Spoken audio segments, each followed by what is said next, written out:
Monday was quietly a big day in the old US of A. After the US Supreme Court declined to hear appeals from states seeking to defend their bans on same-sex marriage, lower court rulings in favor of marriage equality are set to take effect, meaning it's expected that for the first time in US history, a majority of states will now allow people to get married regardless of who they love. That's a major and important milestone toward a more just society. As you may be able to tell occasionally, I'm a politically passionate and opinionated person. When I was younger, I was a classic bleeding heart idealist with commendable passion, but a connection to reality as loose as the official Infinity Ward Twitter account. Who is ready for Ghost Double XP Weekend?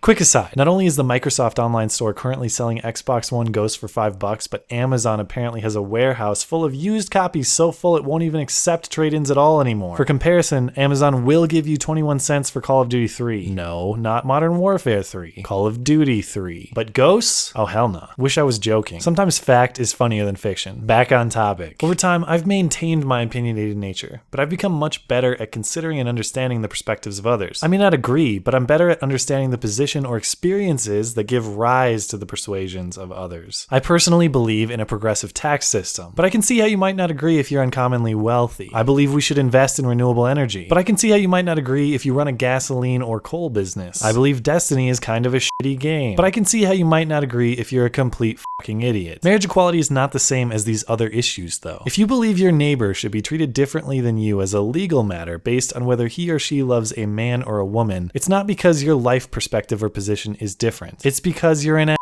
And it's really that simple. Unlike the example issues previously discussed, tax fairness, energy investment, these things affect different people differently depending on position and standing. Nobody can articulate why marriage equality affects them negatively. Does marriage equality impact your ability to marry who you want to? No. Does marriage equality prevent you from instilling whatever archaic values you want into your children? No. Does marriage equality mandatorily send a government-sponsored Chippendales dancer to desecrate your kitchen table nightly? In my understanding, no. If you oppose marriage equality, it's purely because you find gay people icky and believe they should be treated as legally second class. You're wrong, and just like my grandma is a little bit racist for referring to minorities as colored folk, as was accepted during her time, you'll soon be somebody's kooky grandpa who comically believes being gay is a condemnable choice. I'll believe it's a choice as soon as one of these bigots tells me when it was that he chose his sex, his height, his eye, hair, or skin color, or on what day in history specifically he decided he was attracted to women. One day when I was about 12 years old, I sat down with a hustler in my left hand and a playgirl in my right hand. I observed the pictures in equal proportion, deliberated carefully for a few hours, and decided permanently that I found the female form to be the object of my desire. I didn't pick those things.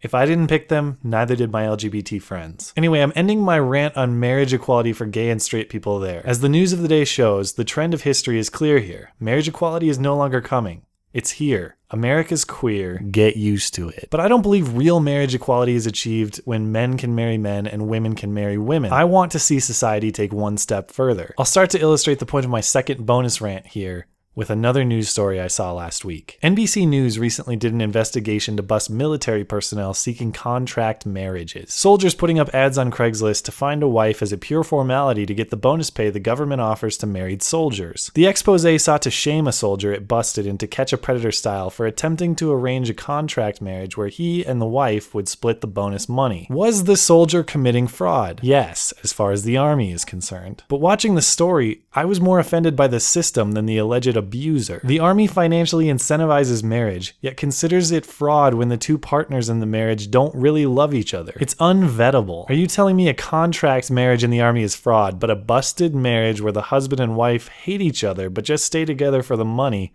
that's fine? That system is untenable. That system is unenforceable. Unless the Army is willing to appoint a marriage legitimacy czar to vet every soldier's marriage. Let's see here. I saw Lieutenant Johnson holding hands with his wife and and at least one sweet nothing was whispered gently into her ear, so that's clearly love, and they deserve the extra money. But the other day I heard Private Smith call his wife a dumb bitch. I thought he was joking, but I saw him sexting another woman yesterday. I'm starting to think that marriage isn't legitimate enough for the payout. Benefits denied. It's not just in the Army, of course. There are over 1,100 federal benefits and countless more state and local benefits afforded to married couples that do not apply equally to single people. Married couples can get a better tax deal. Married couples can get a better housing deal. Married people can get a better insurance deal. The list goes on. All of these marriage incentives are based on the outdated concept of encouraging nuptials as a means of making more babies, something necessary back when the West still needed to be won. I've lived in the West nearly my whole life. We won it. It's over. We don't need to incentivize child rearing anymore. The US has plenty of idiots to go around. At this point, idiots are our nation's top commodity. Just read the comments section of any troll arc video.